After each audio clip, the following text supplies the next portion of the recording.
Hello all welcome back day 2. ಇವತ್ತು ಏನಿನಪ್ಪ ಅಂದರೆ ಬ್ರಹ್ಮಚಾರಿಣಿ ದಿನ. ಸ್ಪೆಷಲ್ ಆಗಿರೋ ಬಣ್ಣ ಕೆಂಪು. ನಾನು ಹಾಕ್ತಾ ಇರೋ ಸ್ಯಾರಿ ಇದು ವೇರ್ ಮಾಡ್ಕೊಂಡು ಬಂದ್ಬಿಡ್ತೀನಿ.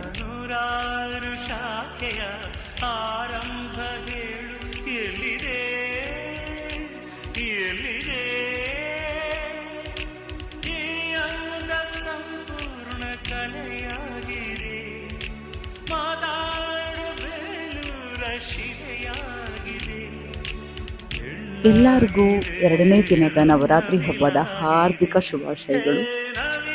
Love you all.